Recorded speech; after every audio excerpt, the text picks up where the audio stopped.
কলিয়াবৰ সমজিলাৰ শুভ উদ্বোধন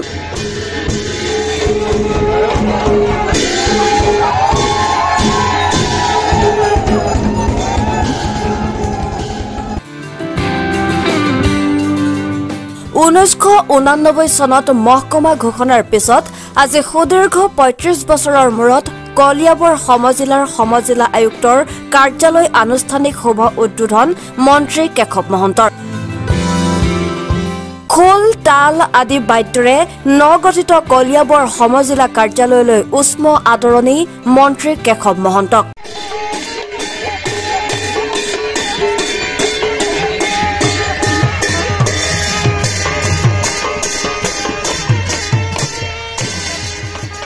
পুৱাই পুৰোহিতৰ মন্ত্ৰ উচ্চাৰণেৰে আৰম্ভ হয় অনুষ্ঠানৰ মন্ত্ৰী কেশৱ মহন্তই ফিতা কাটি শুভ উদ্বোধন কৰে সমজিলা কাৰ্যালয়ৰ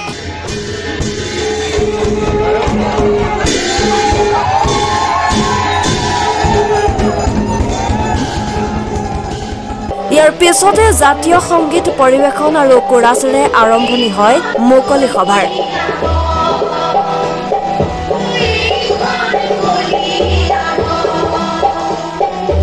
অনুষ্ঠানত উপস্থিত থাকে মন্ত্ৰী কেশৱ মহন্তৰ লগতে প্ৰাক্তন উদ্যোগ মন্ত্ৰী গুণীন হাজৰিকা অসম প্ৰদেশ বিজেপিৰ সাধাৰণ সম্পাদক দীপ্লু ৰঞ্জন শৰ্মা নগাঁও জিলা আয়ুক্ত নৰেন্দ্ৰ কুমাৰ চাহকে আদি কৰি কলিয়াবৰৰ বিশিষ্ট ব্যক্তিসকল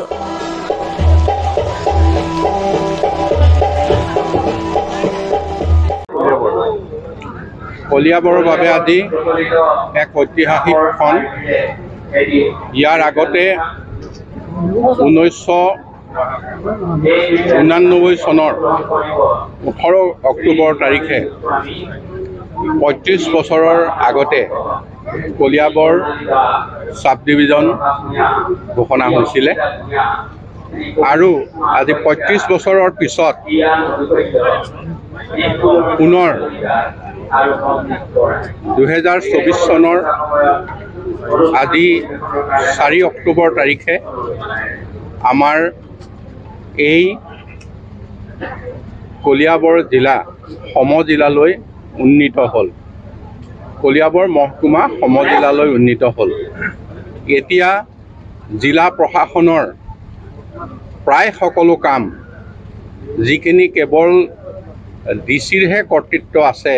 তেনে কামৰ বাদে সকলো কামেই ইয়াতে উপলব্ধ হ'ব আৰু প্ৰায়খিনি বিভাগ এই একেটা গৃহতে ইয়াত তেখেতসকলৰ কাৰ্যালয় স্থাপন কৰিবৰ কাৰণে মাননীয় মুখ্যমন্ত্ৰী ডক্টৰ হিমন্ত বিশ্ব শৰ্মা ডাঙৰীয়াই পৰিকল্পনা কৰিছে আমিও ভাবিছোঁ যে বৰ্তমান যিটো মহকুমাধিপতিৰ কাৰ্যালয় আছিল সমজিলালৈ উন্নীত হোৱাৰ লগে লগে এই কাৰ্যালয়ৰ সম্প্ৰসাৰণ ঘটাই এতিয়া যিবিলাক বিভাগ ভাড়াঘৰত আছে সেই আটাইখিনি বিভাগ ইয়ালৈ লৈ আহি আৰু যিবিলাক বিভাগ এতিয়াও জিলাৰ পৰা ইয়ালৈ হস্তান্তৰ হোৱা নাই সেইবিলাক বিভাগ হস্তান্তৰ কৰি ইয়াত সকলো বিভাগৰ কাম কাজ যাতে ইয়াৰ পৰা উপলব্ধ হয় এই